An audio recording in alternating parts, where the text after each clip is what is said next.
सुप्रभात सज्जन श्रोते चिंतक वाचक पाठक साधक हो. प्रकरण 59 समाधी निरूपण औषधध्वनी पान 230 श्लोक 349. अज्ञान हृदय ग्रंथेर निशेष विलयस्तदा अज्ञान हृदय ग्रंथेर निशेष विलयस्तदा समाधीना विकल्पेन यदा द्वैतात्मदर्शनम. जेव्हा निर्विकल्प समाधीत अद्वय आत्मदर्शन होतसे तेव्हा अज्ञान हृदय ग्रंथींचा समूळ नाश शक्य होतसे. मराठी गद्य विस्तार. वेदांतामध्ये हृदय ग्रंथी म्हणजे ज्यांच्या योगे व्यक्तिमत्वाचे बंधन तयार होते असे पाश होत. यामध्ये एक आध्यात्मिक अज्ञान किंवा अविद्या, 2 या अविद्येमुळे बुद्धीचे विक्षेप घडवून आणणारा काम आणि 3 त्या योगे शरीर पातळीवर होणारे कर्म यांचा समावेश होतो. आध्यात्मिक अज्ञान किंवा सत्यासत्य विवेकाचा अभाव, बौद्धिक कामना, मनोविक्षेप आणि देहेंद्रियांची कर्मे या क्रमाने म्हणजे पुढच्यासाठी पाठचे कारण असणे किंवा पाठच्यातून पुढचे कार्य म्हणून निपजणे असा हा अन्योन्य संबंध किंवा कार्यकारण संबंध असतो. मी सच्चिदानंद रूप आत्मतत्व आहे या शुद्ध जाणीवेच्या अभावी स्वतःला देह समजणे व मी माझे देहाबद्दल ममत्व तयार होणे हे अज्ञान प्रथम जन्मते. या देहाशक्तीतून पिंड पोषणासाठी अमुक तमुक जे बौद्धिक हालचाल किंवा चाळव म्हणजे विक्षेप तयार होतो. असे विक्षेप विविध कामना किंवा वासनांना जन्म देऊन तदनुसार शरीराकडून कर्मे घडवून घेतात. मग या कर्मांमुळे कर्मबंधन तयार होते आणि कार्यकारण संबंधांच्या अनादि संसार चक्रात माणूस कायमचा गुंततो. एका अविद्येमुळे किंवा सत्य ज्ञानाभावी हे सारे घडते. म्हणून अंतःकरण किंवा मनबुद्धी चित्त अहंकार या अंतःकरण चतुष्टयाची परमशांती सर्वाधिक महत्वाची आहे. उपनिषदीय तत्वज्ञान अभ्यास, सत्संग आणि दृढ श्रद्धा या उपासनेद्वारे निर्विकल्प समाधी प्रवेश शक्य होतो. या समाधीत सारे नाशवंत टाकले जाते. वास्तवात सारेच टाकले जाते. काय टाकले जात नाही या प्रश्नाचे उत्तर सारेच सर्वस्वाने टाकले जाते असे असते. खरे तर हे टाकणे इतके निश्चेष असते की सत असत ही मानसिक चर्चा, काय टाकावे काय टाकू नये हे प्रश्न आणि त्यांची उत्तरही टाकली जातात.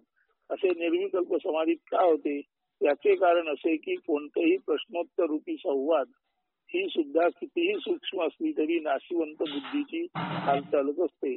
सारांश सर्वच्या सर्व म्हणजे शरीर मन बुद्धीद्वारे दिसणारी दृश्य भावना आणि विचार यांचा लय होतो. स्थूल व सूक्ष्म शरीर व त्यांची कार्यही सर्वस्वी नाशिवंत असल्याने सर्वच्या सर्व टाकली जातात. आता टाकायलाही काही उरत नाही असे निवांतपण या समाधीत जन्माला येते. सर्व संग्रह टाकल्यावर, सर्व बंधने टाकल्यावर, सर्व ओझी दडपणे संस्कार चाकोरी प्रणाली कर्मकांडे टाकल्यावर हलक्या फुलक्या नाजूक उडणाऱ्या फुलपाखरासारखी किंवा वाऱ्यावर मंदगंध पसरवत फुलणाऱ्या पारिजाताच्या फुलासारखी एक अनामिक हळुवार सुखोमल सुखद हवीशी वाटणारी जाणीवांच्या पलीकडची जाणीव, शांतीच्या पलीकडची शांती किंवा पराशांती अखिल ब्रह्मांडाला व्यापून उरल्यासारखी अनुभूती होते. सर्व शांती प्रकाशित वाटते किंवा चैतन्य शांतीत सर्व उजळून निघाले असे जाणवते. आता केंद्ररहित अस्तित्व म्हणजे जिथे सेंटर नाही असं अस्तित्व शांतीच्या अतुलनीय प्रकाशाने भरलेले व भारलेले विश्वंभरतेने व्यापून उरलेले असे असते. बस हेच ते आत्मरूप व ज्ञान. त्याच्या उदित होण्याने हृदय ग्रंथींचा नाश होतो व अहमचे अमृतत्व ध्यानात येते. समाधीतील ज्ञानाचा हाच तो ध्यान मार्ग. या मार्गाने गेले असता ग मारला जातो. अहंकार नष्ट होतो आणि केवळ ज्ञानरूप आत्माच किंवा शुद्ध जाणीव तत्वच अहम म्हणून आदि अंत रहिततेने स्फुरत राहते. त्याचा नाद निनाद म्हणजे सोहम असे चालणारे नित्य आत्मानुसंधान. तरी सुद्धा या शब्दात किंवा वर्णनात न गुंता खरे तर हे शब्दही टाकून या शब्दामागील त्यांना प्रकाशित करणारा नाव नसलेला प्रकाशक म्हणजे नाव नसलेला परंतु या शब्दांचा अर्थ प्रकट करणारा जो प्रकाशक आहे तो जाणणे हेच महत्वाचे आहे. याचा वाचकांना विसर पडू नये. 350 त्वमहमिदमितीयं त्वम हमिदमितीयं कल्पना बुद्धिदोषात् प्रभवति परमात्म ज्ञद्वये निर्विशेषे प्रविलसति समाधावस्य सर्वो विकल्पो विलयन मुपगच्छेद वस्तुतत्वावधूत्या अद्वितीय परमात्मी तू मी हा द्वैत दोष भासमान होतसे बुद्धि दोष केवळ कल्पना विलास राही विकल्प समाधी विघ्न रूपे स्फुरित तो असे तत्वस्तू यथार्थ ज्ञान होई जरी निर्विकल्पी समूळ लय त्या असे सविकल्प समाधीत बुद्धीच्या दोषाने तू मी हा असा द्वैतभाव निर्माण होतो. वास्तवात हा केवळ चुकीच्या बुद्धीने भासमान होणारा कल्पनेचा खेळच असतो. हा खेळच सविकल्प समाधीतील विघ्न म्हणून अधिकाधिक प्रसन्न पाहून साधकाला आपल्या एकमेवाद्वितीय निर्विकल्प आत्मतत्वाचा बोध होऊ देत नाही. जर या दोषाचे अचूक निदान झाले तर साधकाचा द्वैतभाव मावळतो आणि तो सहज निर्विकल्प समाधीला पावतो.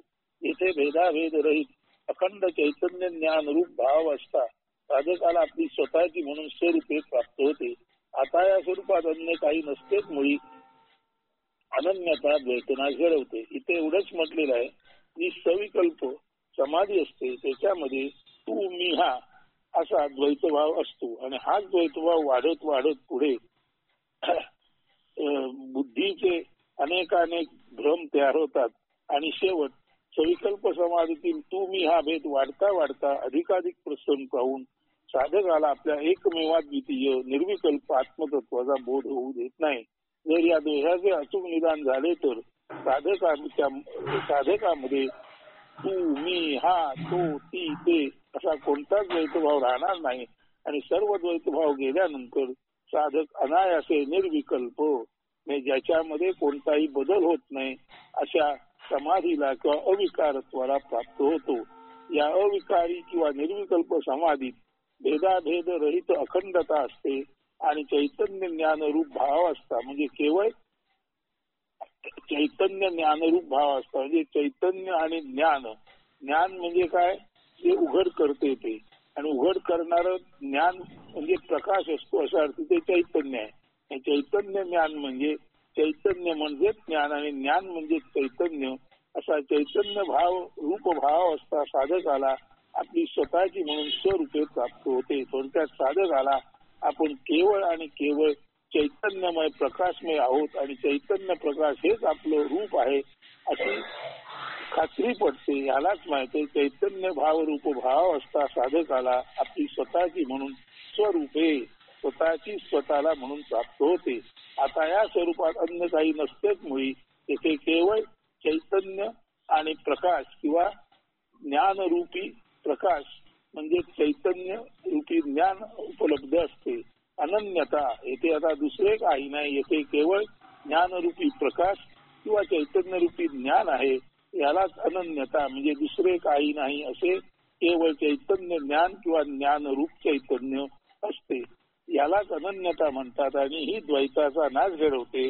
याच्यातून तू मी हा तो ती ते सर्व नाहीसे होते आणि शुद्ध ज्ञान घन आनंद घन आणि सद्घन भावावस्था प्राप्त होते.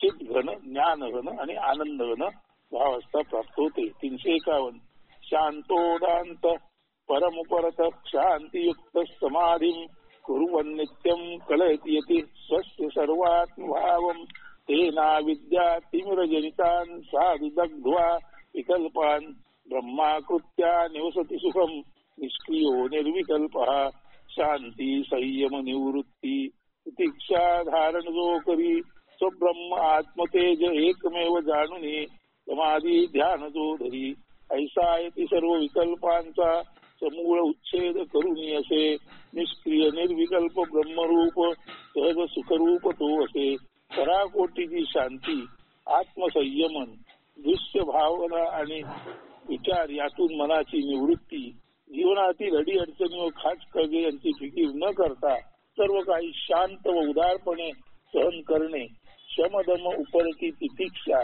इत्यादी षड्गुणांचा परिचय देत स्वतः व ब्रह्म यामध्ये एक आणि एकमेव तेजच मूलाधार म्हणून वसत आहे जाणून यती किंवा संन्यासी समाधीमध्ये समत्वाच्या अधीन होऊन केवळ तेजाचे चैतन्याचे शुद्ध असणेपणाचे किंवा कैवल्याचे केवळ असणेपणाचे ध्यान धरून असतो. त्यामुळे तो आवरण व विक्षेप शक्ती म्हणजे माया आणि आवरण म्हणजे अज्ञान यांचा समूळ उच्छेद करू शकतो. तो अज्ञानाला निर्बीज करतो, अज्ञानाचं बीज तो नाहीस करतो आणि निष्क्रिय म्हणजे कर्म निवृत्त व निर्विकल्प म्हणजे तरंगरहित भाव विचाररहित मनाचा किंवा अमनी होऊन स्वतः ब्रह्ममय होतो व सुखपूर्ण जीवन व्यतीत करतो. सारांश असा संन्यासी सर्वात्मक आत्मतत्वाच्या अनुभूतीपर्यंत स्वतःला उन्नत करून घेतो. सारांश असा संन्यासी सर्वव्याप्त आत्मतत्वाच्या अनुभूतीपर्यंत स्वतःला उन्नत करून घेऊ शकतो. पुढे समाहिताये पहिलाप्य बाह्यम श्रोत्रादिचेतस्वमहं चिदात्मने तयेव मुक्ता भोपाश बंधेर नान्ये तु पारोक्ष कथा विधायिना. 352 जगतैसे दृश्य सारे ज्ञानेंद्रिय अहंकारही आत्मतेजी एकवटुनी नित्य शांतेती राहती तेची भोपाशबंध मुक्ती मिळविती परोक्ष ज्ञानिया परी न प्राप्तती. 352 बाह्य जगत आणि त्यातील दृश्य व त्या दृश्यांचे ज्ञान करून घेणारी कान नाक डोळे आदी ज्ञानेंद्रिय यांचा स्वतःच्या अहंकारासहित यती आत्मतेजात लोप साधतात. म्हणजे असे की काही वेगळेपणाने न अनुभवता केवळ सर्वत्र एकमेव अद्वितीय चैतन्य सत्तात किंवा आत्म्याचे साम्राज्यात अनुभवतात. त्यामुळे जे नित्य शांत निर्विकार समदर्शी असतात, त्यामुळे असे हे यती नित्य शांत निर्विकार समदर्शी असतात. हेच ते समाधी सुख ज्याच्या अनुभवात संसार बंध नष्ट झाल्याचा मुक्तीचा अनुभव यतींना आपसुकच अनायासे सहज प्राप्त होतो. मात्र मुक्ती म्हणजे काय यावर पांडित्यपूर्ण बोलणारे प्रत्यक्षात त्यांची समाधी साधना नसल्याने केवळ परोक्ष ज्ञानाचे रतीव टाकून श्रोत्यांना दिपवून टाकून स्वतःचा अहंकार बलिष्ठ करीत असतात. असे शब्दज्ञानी लोकेशने धडकतात. पोकळ पांडित्य असणाऱ्यांना मुक्तीला मिळूच शकत नाही. मुक्ती यती संन्यासी साधू यांनाच सहज प्राप्त अगदी हक्काची म्हणावी अशी असते. हा अर्थ लक्षात घेतल्यानंतर आता आपणाशी जो संवाद साधत आहे त्यानेही जरूर तिकडे लक्ष दिले पाहिजे की केवळ पांडित्य म्हणजे मुक्ती लाभ नव्हे, तर पांडित्यामध्ये जो निर्देश केलेला आहे तो निर्देश अंमलात आणणे म्हणजे संपूर्ण अखिल विश्वाचा केवळ आणि केवळ अहम या केंद्रात लय साधून असणे. याला स्पष्टपणे बोलायचे झालं तर अपरोक्ष अनुभूती किंवा अपरोक्ष आत्मलाभ, अपरोक्ष मुक्ती म्हणजे प्रत्यक्षात प्राप्त करून घेतलेली मुक्ती किंवा प्रत्यक्षात प्राप्त करून घेतलेला आत्मानंद म्हणतात. म्हणून कितीही बोललो, कितीही सांगितलं, कितीही ऐकलं तरी बोलणाऱ्याने आणि ऐकणाऱ्याने बोलण्याच्या मागे असलेला निर्देश आणि ऐकण्याच्या मागे असलेला निर्देश लक्षात घ्यावा आणि सर्व काही आपल्या अहम या केंद्रामध्ये मावळले आहे. सर्व काही अहम या केंद्रामध्ये ज्याचे विरजण पडलं आहे, सर्व काही अहम या केंद्रामध्ये विसर्जित झाले आहे आणि केवळ एक महाप्रचंड महाव्याप्त अहम जो सर्वांना सामावून घेऊन अगदी शांत निर्विकार शून्य निष्क्रिय झाला आहे, तोच तो आपण आहोत. याचा अनुभव घेणे म्हणजे आय एम दॅट न म्हणता सुद्धा केवळ आणि केवळ आय न म्हणता सुद्धा केवळ आणि केवळ द दॅट आपण असल्याचा अनुभव घेणे आहे. 353 उपाधी भेदात स्वयमेव विद्यते चोपाध्यपोहे स्वयमेव केवला तस्मादुपाधेर विलयान विद्वान वसेत सदा कल्प समाधी निष्ठया उपाधिवेदी आत्मवेद भासो तसे उपाधी जाई तरी एकमेव तो ज्ञान होत असे. म्हणून ज्ञाने उपाधीले साधुनी असे सदा निर्विकल्पी समाधी स्थित निश्चिंतही असे. 353 वास्तवात एकच एक अनंत शाश्वत सत्य चैतन्य किंवा आत्मतेज सर्वत्र असताना विविध दृश्ये भावना विचार यांनी भरलेले हे जगत का दिसते त्याचे नीट चिंतन केले पाहिजे. शरीर मन धी म्हणजे बुद्धी हे लोलकाप्रमाणे कार्य करीत असतात. यांच्यातून आत्मतेज जे केवळ एक आणि एकमेवाद्वितीय असूनही बाहेर पडताना विकरित होते आणि विविधतेने दृश्य भावना विचार म्हणून दिसू लागते. एकच अनेक दिसू लागते. पण ते असते मात्र एक आणि एकमेवच. म्हणजे लोलकातून प्रकाश गेला की सुरुवातीला प्रकाश हा निव्वळ प्रकाश असतो, परंतु लोलकातून आरपार गेला की त्या प्रकाशाचे विकिरण होते आणि अनेक दृश्ये दिसतात. तसंच आत्मतेत शरीर मन आणि बुद्धीच्या लोलकातून बाहेर जाताना स्वाभाविकपणे दृश्य भावना आणि विचार ही दृश्ये दिसतात. म्हणून लक्षात घेतलं पाहिजे की शरीर मन आणि ती म्हणजे बुद्धी हे लोलक असून आत्मतेज या लोलकातून बाहेर गेले की स्वाभाविकच प्रकाशाचे विकिरण होते आणि शरीर मन धी याद्वारे अनुक्रमे दृश्य भावना आणि विचार यांचे दिसायला लागते. म्हणून समधी लोलकातून आत्मतेज बाहेर गेल्यानंतर दुभावी दृश्य भावना विचार दिसतात.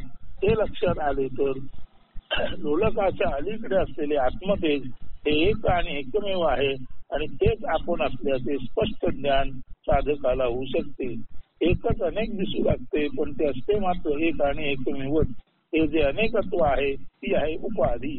एकाची अनेक म्हणून वाटणारी स्थिती, म्हणून एक असून अनेक वाटणारी स्थिती याला उपाधी म्हणतात. उपाधी म्हणजे प्रत्यक्षात नसून ही वाटणारी भासणारी स्थिती. हा भास फसवणूक आहे. या भासालाच खरे मानण्याची चूक केल्याने माझा आत्मा, तुझा आत्मा, त्याचा आत्मा, पशु पक्षी यांचा आत्मा, कीड मुंगी यांचा आत्मा अशी फसवी भाषा आपण बोलतो. नुसते बोलून थांबतो इतकेच नव्हे तर हे माझे तुझे अगदी खरे समजून द्वैतात भांडणात संघर्षात इतके काही ऋतून बसतो की त्यातून बाहेर येणे आपणाला अशक्यच वाटते. त्या द्वैताच्या घाणीची चिखलाची आपणाला तशी गोडी वाटते, ओढ वाटते जशी घाणीची चिखलाची डुकरांना म्हशीना आवड असते तशी. यानेच असत्य साम्राज्य वाटते, द्वैत संघर्ष हिंसा वाटते आणि जन्ममृत्यूचे यातना चक्र अबाधिततेने चालूच राहते.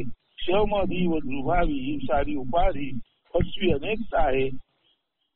ती न समजल्यास आत्मतत्वामध्ये भेद असल्याची चुकीची समज होते आणि त्यातून वर वर्णन केल्याप्रमाणे जीवाची फसगत होते.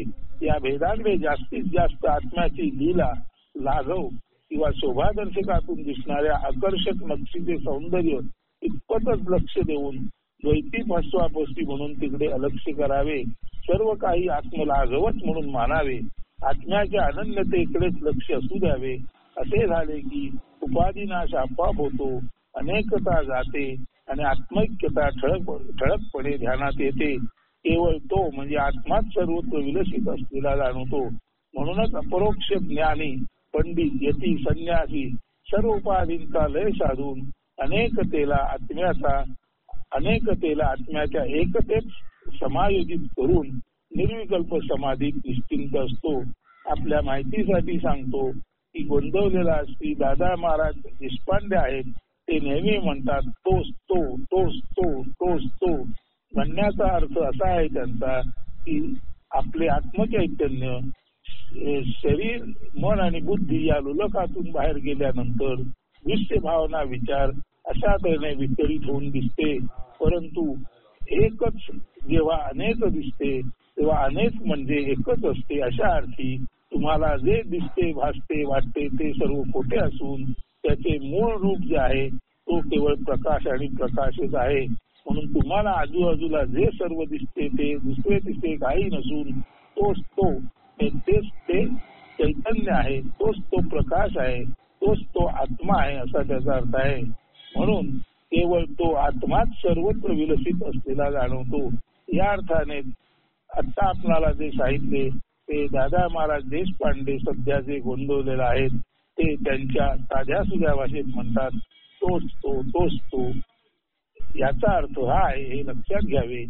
तेव्हा 353 क्रमांकाचा हा जो श्लोक आहे तो ध्यानात घ्या आणि सर्व काही अनेकता जी दिसते ती लोलकातून प्रकाश गेल्यानंतर विविध दृष्टे दिसतात तशी ती अनेकता असते. ती उपाधी असते, ती खरी नसते. केवळ त्याच्या पाठचा प्रकाश जो आहे तो खरा असतो. म्हणून आपण म्हणजे दुसरे तिसरे काही नसून केवळ सर्व गोष्टी प्रकाशित करणारा प्रकाश आहे. खऱ्या तर सर्व गोष्टी नाहीतच. प्रकाशच जेव्हा लोलकात पडतो तेव्हा अनेक गोष्टी दिसतात. तसा प्रकाशच जसा शरीर मन आणि बुद्धिरूपी लोलकातून आरपार जातो तेव्हा अनेक दृश्य भावना विचार हे प्रत्यक्षात नसलेले पदार्थ दिसतात. ते सर्व माया आहे. पण तू त्यांना दाखवणारा जो प्रकाश आहे तोच तो म्हणजे तो आत्मा. आणि तोच तो आहे म्हणजे तो आत्मा जो आहे तोच तू आहेस किंवा तोच मी आहे असा त्याचा स्पष्ट अर्थ आहे. आता पुढे 354 सतिसक्तो नरो याती सद्भावम एकनिष्ठया ईतको भ्रमरम ध्यायन भ्रमरत्वाय कल्पते भ्रमर चिंतने गुंते तरी ईतक स्वयमेव भ्रमर होतसे.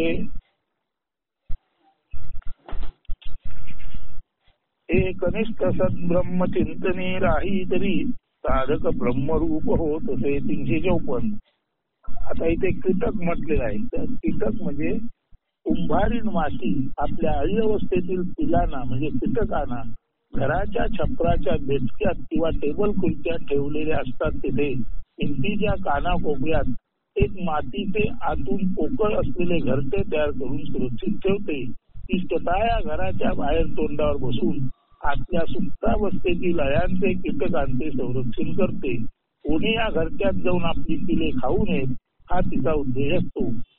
यथावकाश अळ्यांचे अंड्याच्या कोशावस्थेतून बाहेर आल्यावर कीटकातून भ्रमरापर्यंत परिवर्तन होते.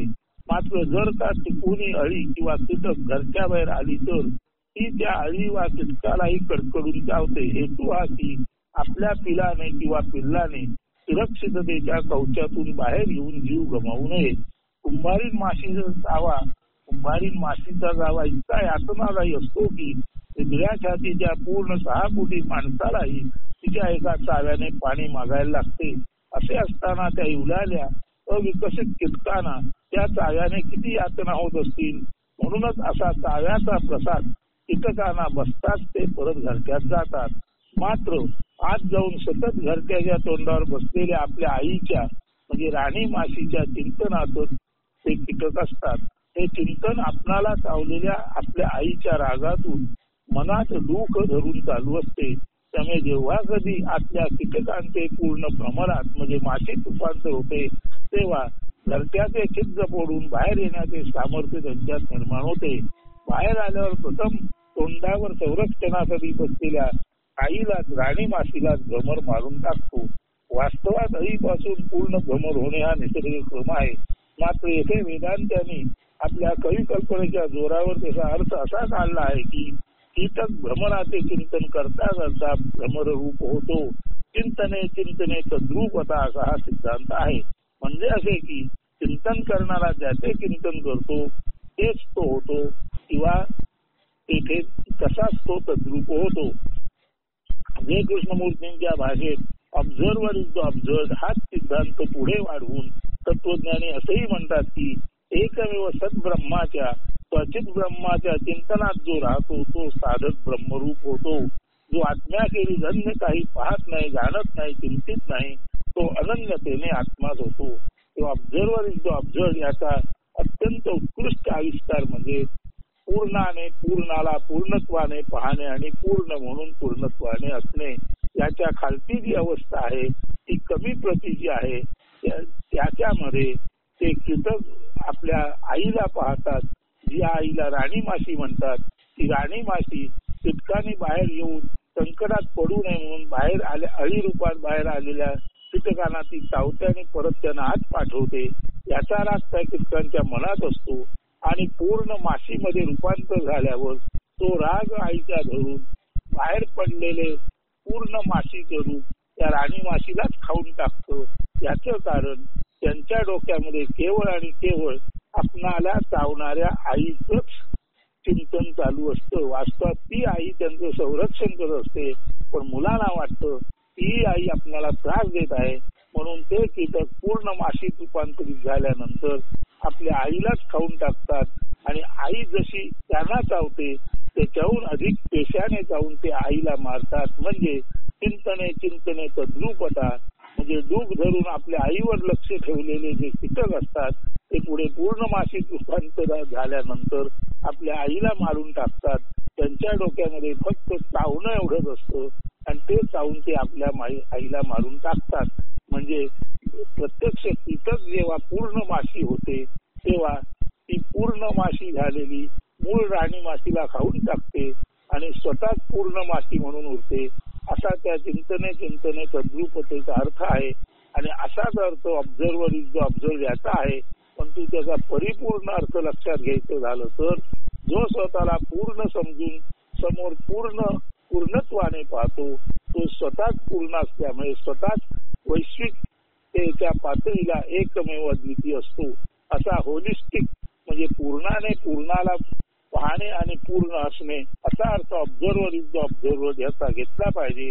आणि असाच अर्थ चिंतने तद्रूपता असा लावताना आपल्या तत्वज्ञानाने लावलेला आहे की एकमेव सत ब्रह्माच्या किंवा चित ब्रह्माच्या चिंतनात राहतो तो साधक ब्रह्मरूपच होतो. तो आत्म्याखेरीज अन्य काही पाहत नाही, जाणत नाही, चिंतित नाही, तो अनन्यतेने आत्माच असतो. आणि हाच खरा खुरा अर्थ ऑब्झर्वर्ड इज द ऑब्झर्व शिव भूत्वा शिवम यजेत किंवा चिंतने तद्रूपता याचा आहे. कृपा करून हा श्लोक आणि पाटील याच्या आधीचा श्लोक अत्यंत तन्मयतेने साधकाने चिंतन पूर्णतेने वाचावा. 355 या अंतरा शक्तिमपास्य कीटको ध्यायन् थालिम ह्यली भाव मृच्छति तथैव योगी परमात्मतत्त्वं ध्यात्वा समायाति तदेकनिष्ठया सर्व क्रिया आसक्ती काकूनी कीटक भ्रमर भाव चिंतित असे ऐसाच योगी राई एकनिष्ठ ब्रह्मचिंतने ब्रह्मरूप प्राप्त करीत असे. मागच्या पद्धतीत उदाहरणच येथे पुढे चालवले आहे. आता ते योगी माणसांसाठी वापरले आहेत. कीटक जसा म्हणजे कुंभारीण माशीचे पिलू म्हणजेच कीटक जसा केवळ अन्न क्रिया टाकून घरट्याच्या तोंडावर बसलेल्या भ्रमराचेच म्हणजे ज्याला अली म्हणतात भ्रमराचे चिंतन करतो आणि स्वतः भ्रमरावस्था प्राप्त करून घेतो, तसाच योगी सर्व दृश्य जगत आणि तत्संबंधी भाव विचार क्रिया यांचा त्याग करून केवळ ब्रह्मचिंतनात सर्व व्याप्त आत्मचिंतनात असतो आणि त्यावेळी तो स्वयमेव ब्रह्मरूप होतो, ब्रह्म मिळत होतो. म्हणजे कीटक म्हणजे कुंभारीण माशीचे पिलू केवळ अन्य सर्व क्रिया टाकून घरट्याच्या तोंडावर बसलेल्या राणी माशीचे भ्रमराचे म्हणजे अलीचे चिंतन करतो आणि स्वतःच अलीचे चिंतन करता करता तो स्वतःच अली, भ्रमराचे चिंतन करता करता तो कीटक स्वतःच भ्रमरावस्था प्राप्त करून घेतो. तसाच योगी सर्व दृश्य जगत आणि तत्संबंधी भाव विचार क्रिया यांचा त्याग करून केवळ ब्रह्मचिंतनात राहतो आणि स्वतःच ब्रह्मरूप आत्मरूप स्वयमेव ब्रह्म होऊन जातो. 356 अतीव सूक्ष्म परमात्मतत्वं स्थूल दृष्ट्या प्रतिपत्तुमर्हति समाधिनात्यंत सुसूक्ष्म वृत्त्या ज्ञातव्यमायेर्गति शुद्ध बुद्धी परमात्मतत्व अति सूक्ष्म राही मन बहिर्मुखता न कधी त्यास पाही अत्यंत शुद्ध बुद्धी थोर मनस्क राही निर्विकल्प समाधित जो तोची त्यास पाही. परमात्म्याचे स्वरूप अत्यंत सूक्ष्म असते. ते जाणण्यासाठी समाधीद्वारे जीवभावात असलेला आणि दुर्भावी मध्ये अडकलेला त्याचे मन बहिर्मुख आहे असा कोणी सक्षम नसतो. ज्याने आपले मन निर्विकार आणि निर्विचार केले आहे, जो अमनी नमनी आहे असा विशुद्ध बुद्धीचा विशाल मनस्क उदार मनस्क पुरुष निर्विकल्प समाधीत त्या विराट शुद्ध ब्रह्माचे वैश्वंभर चैतन्य रूप जाणू शकतो, पाहू शकतो. खरे तर तो स्वयमेव तेच असतो. अहम ब्रह्मास्मीचा निरंतर अनुभव तोच घेऊ शकतो जो स्वतः ब्रह्मरूपच असतो. हा खरे तर स्वने घेतलेला स्वरूप प्रत्यय असतो. सर्व कामना प्रेरित विक्षेप नाहीसे करून वासनांच्या आवरणाचा याने समूळ नाश केला. त्यालाच अतिसूक्ष्म बुद्धीने ते म्हणजे तत् किंवा दॅट जाणता येते. हे खरे तर अज्ञाताचे ज्ञात होणे आहे. This is the knowledge of unknown. मात्र तरीही अज्ञात हे अज्ञातच आहे, व्याख्येच्या बाहेरचे आहे. अशा प्रकारचे हे नकार सूचक ज्ञान असते. नकार सूचक म्हणजे वर्णन करण्यास अशक्य, कितीही वर्णन केले तरी त्या बाहेर उरणारेच असते. यातून अज्ञाताची अनंतता म्हणजे इन्फिनिटी सूचित होते. यातून अज्ञाताची अनंतता म्हणजे इन्फिनिटी सूचित होते. So unknown is infinite which can only be felt. म्हणून याला अज्ञात अज्ञान म्हणतात. ते अनंत आहे which can only be felt. म्हणजे so unknown is infinite which can only be felt. म्हणून अज्ञात हे इतकं अनंत आहे की जे फक्त जाणवते ज्याची फक्त जाणीव शक्यता आहे ते प्रत्यक्षात पकडणं, दाखवणं, ऐकणं, पाहणं शक्य नाही. So unknown is infinite which can only be felt. म्हणून अज्ञात हे इतकं अनंत आहे की जे फक्त अति सूक्ष्म पद्धतीने तरंग रूपाने जाणता येते. 357. तथा सुवर्णम कुटपाकशोधितम त्यक्त्वा मलं स्वात्मगुणं समृद्धती तथा मनस्तत्व रजस्तमोमलं ध्यानेन संत्यज्य समेति तत्वम अग्नितत्व सुवर्ण दैसे हीन टाकुनी स्वतेज प्राप्त करी ध्यानमग्न मन तैसे त्रिगुण टाकुनी ब्रह्मरूप धारण करी. फार सुरेख श्लोक आहे हा. आगीत चांगले तापून पोळून निघालेले सोने जसे आपल्यातील हीन हलके कमी प्रतीचे अशुद्ध द्रव्य टाकून देऊन आपल्या मूळ सुवर्ण झाडाची प्राप्ती करून घेते, तसेच अनंत चैतन्य शक्तीचा ध्यास घेतलेले ध्यानमग्न मन सत्वरजतम या त्रिगुणांचा त्याग करून आपले मूळ अनंत चैतन्य रूप ब्रह्मरूप प्राप्त करून घेते. ध्यान किंवा ध्यान समाधी भाजावळी सारखे आहे. भाजावळ म्हणजे कोकणामध्ये पावसाच्या सुरुवातीला राप म्हणजे कुडा कचरा भाजतात आणि ती जमीन भाजल्यानंतर नांगरली जाते आणि वापसा कंडिशनला आलेली आणि अशी ती जमीन त्यात बी टाकलं की पहिल्या पावसामध्ये जो वापसा धरतो ऊब धरते, त्यामुळे बी जोरात उजून येते. या सर्व प्रक्रियेला राप भाजायच्या प्रक्रियेला भाजावळ म्हणतात. म्हणून ध्यान किंवा ध्यान समाधी ही भाजावळी सारखी आहे. भाजावळीतला सर्व कुडा कचरा पालापाचोळा क्षुद्र टाकाऊ पदार्थ किंवा जिन्नस जाळला जातो आणि त्यायोगे भाजावळ केलेला भूपट्टा किंवा भाग कमी दाबाच्या हवेच्या पट्ट्यात परिवर्तित होतो. त्यानंतर जास्त दाबाच्या हवेच्या पट्ट्याकडून तिकडे म्हणजे भाजावळ केलेल्या भागाकडे कमी दाबाच्या भागाकडे हवा वाहू लागते, वारा वाहू लागतो. परिणामतः नजीकच आलेल्या पावसाळ्याला किंवा काळ्या ढगांना गती मिळते आणि पावसामुळे भाजावळीत तापलेली जमीन आर्द्र होऊन उगवणक्षम बीज धारणा करण्यास आतुर बनते. म्हणजे याला वापसा कंडिशनिंग म्हणतात, ती प्राप्त होते. तशाच प्रकारे अनंत चैतन्य शक्तीचा मनाने ध्यास घेणे आणि तिकडेच लक्ष पुरून स्थिर राहणे म्हणजे ध्यान. अशा ध्यानातच सत्वरजतम या त्रिगुणी मायेचा ध्यानाग्नीमध्ये नाश होतो. आता मनविचार भाव तरंग रहित बनते, ती एक निर्वात पोकळी बनते. मन अमन नमन होते. अशा उत्सुक तत्वधारणा करण्यास सक्षम मनाकडे शुद्ध वैश्विक ऊर्जा म्हणजे प्युअर कॉस्मिक एनर्जी ब्रह्मतेज वेगाने वाहू लागते. आता हे अमन ब्रह्ममन सुपर माइंड म्हणून किंवा कॉस्मिक माइंड म्हणून परिवर्तित होते. हेच ते ब्रह्मरूप. परत हा 357चा श्लोक अत्यंत चिंतनपूर्वक साधकांनी वाचावा अशी विनंती आहे. 358 निरंतराभ्यास वशात नित्यम पक्वम मनो ब्रह्मणि लीयते यदा तदा समाधी विकल्प वर्जिता स्वतो द्वयानंद रसानुभावकः निशिदिनी ध्यान अभ्यासी परिपक्व मन ब्रह्मलीन होई तवती समाधी सविकल्पन राही होऊनी निर्विकल्प साधका ब्रह्मानंद रसानुभूती देई. अशा प्रकारे अनंत आत्मतत्वाच्या ध्यानात रात्रंदिन जे मन असते ते आपल्या निर्मळ त्रिगुणी माया रहित विकल्प रहित अंतिम आणि पायाशुद्ध अवस्थेला प्राप्त होते. हे खरे तर ब्रह्ममनच असते. 100% विशुद्ध ब्रह्ममन, सिम्पली प्युअर कॉस्मिक माइंड किंवा परिपक्व मन. आता ते समाधीत म्हणजे निव्वळ समत्वात समदृष्टीत खरे तर अमनी साक्षीत्वात भेदाभेद रहित अखंड केवळ असणेपणे कैवल्यात असते. स्वाभाविकच अशा मनाचा मालक जो ब्रह्मसाधना सुरू करण्यापूर्वी केवळ एक उत्सुक साधक प्रयत्न करता इतपतच असतो. कैवल्य प्राप्तीनंतर तो स्वतःच परिपूर्ण ब्रह्म असल्याचा, आपला रस आपण टाकत असल्याचा ब्रह्मानंद रसानुभूती निरंतर घेणारा सिद्ध बनतो. हीच ती सोहम सिद्धी.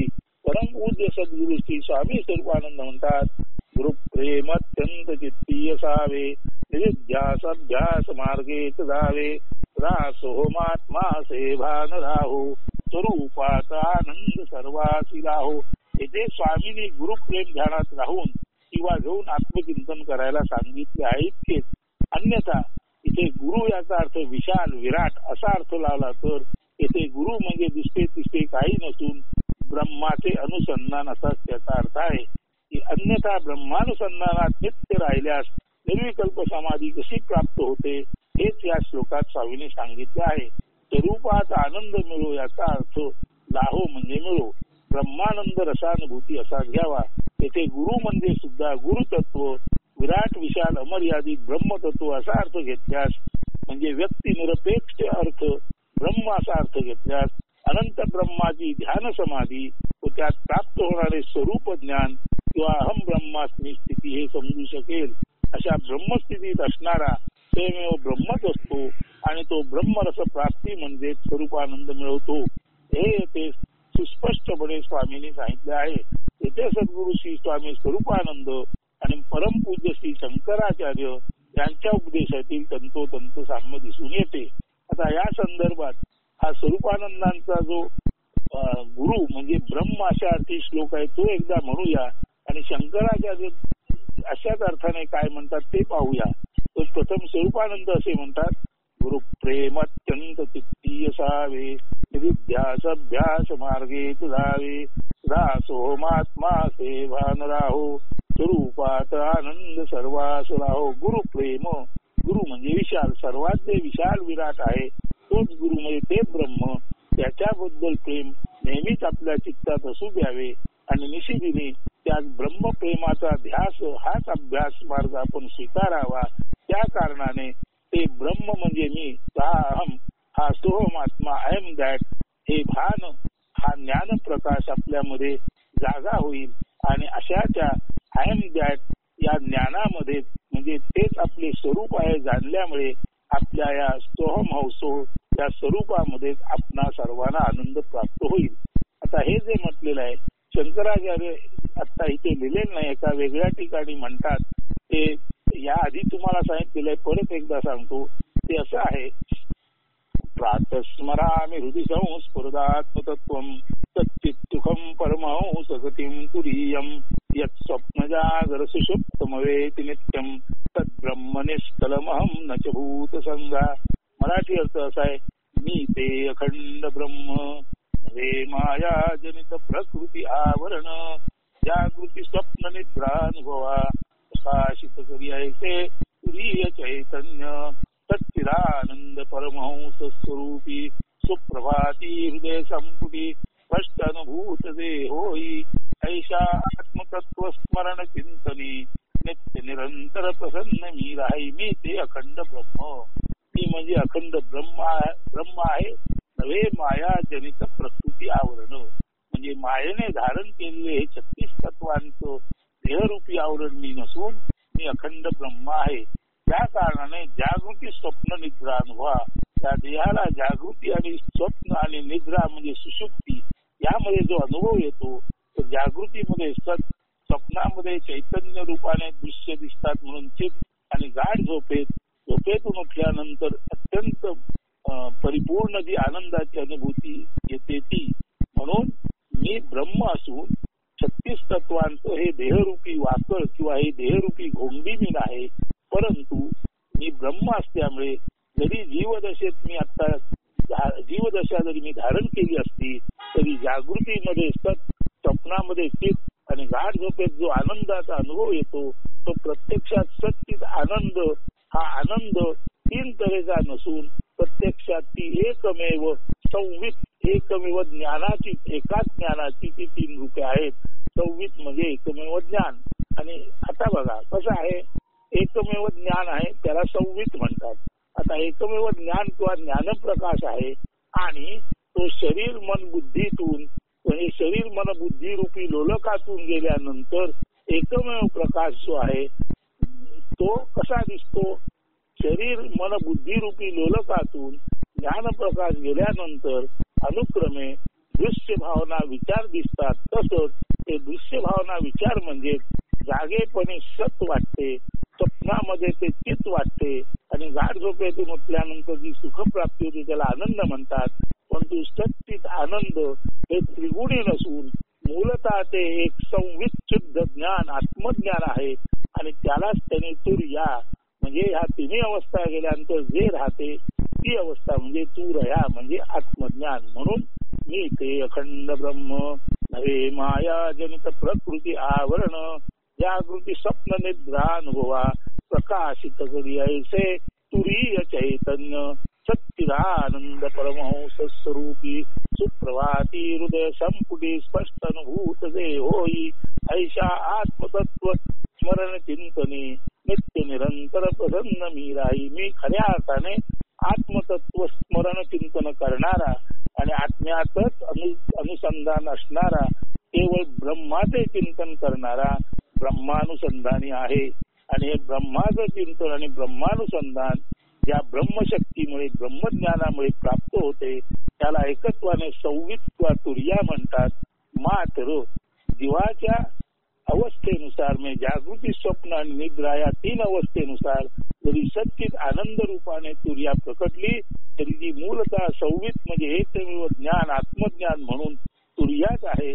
आणि याचे दर्शन अमृत वेळेला भल्या पहाटे जेव्हा मी चिंतनात असतो तेव्हा माझ्या हृदय संपुटी माझ्या हृदयरूपी पेटीमध्ये हे मला सच्चित आनंद रूपाने जे तिहेरी दिसते ते प्रत्यक्षात एकमेव शुद्ध आत्मज्ञान असल्याचे मला भावते आणि मला जाणवते.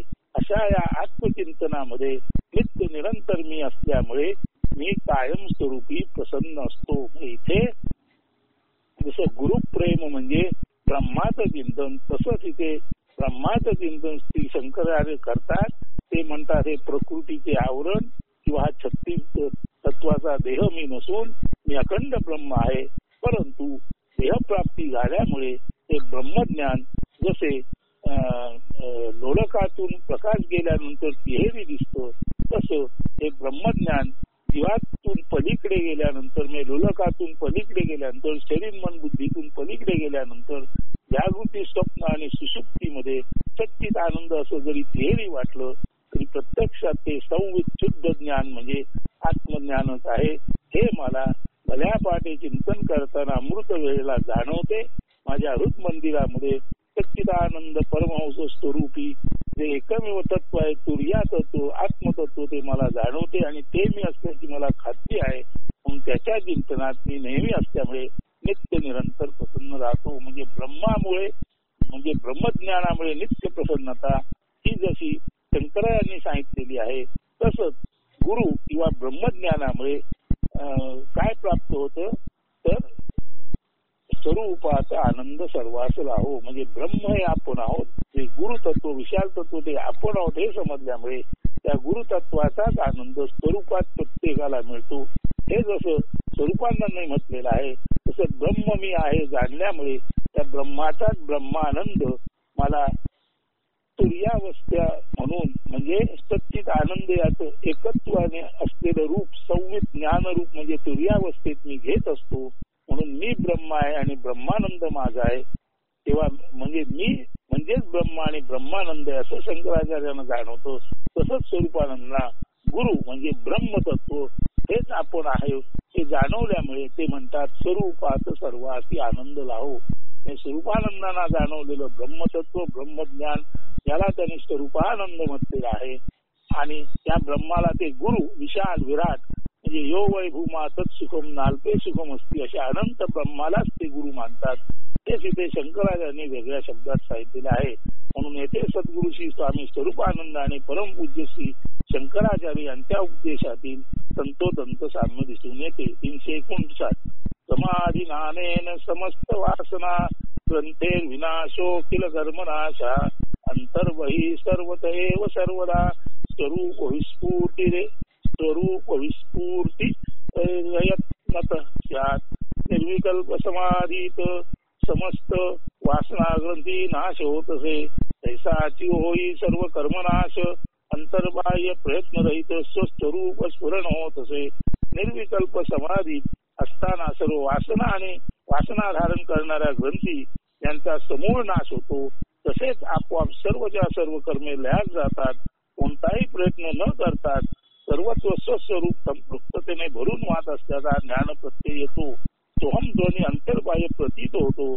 साधकाला आपलाच विस्तार म्हणजे ब्रह्म हा अगदी खणखणीत नाण्यासारखा अस्सल अनुभव मिळतो.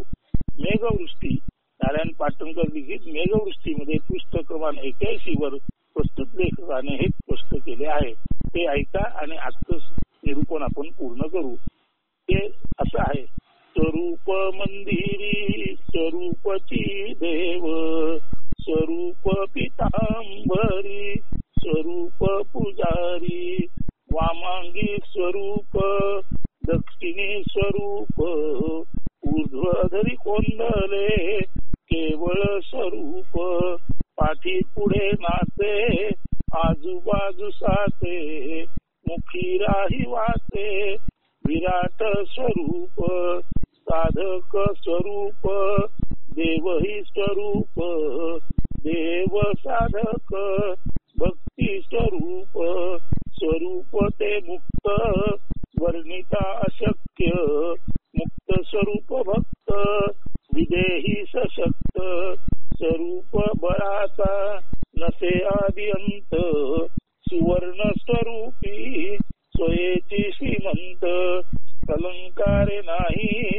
सुवर्ण श्रीमंत गुणाकार नसे स्वरूप श्रीमंत गुणाढ्य धनाढ्य सहज स्वरूप ब्रह्मते स्वरूप निरूपे अपरूप.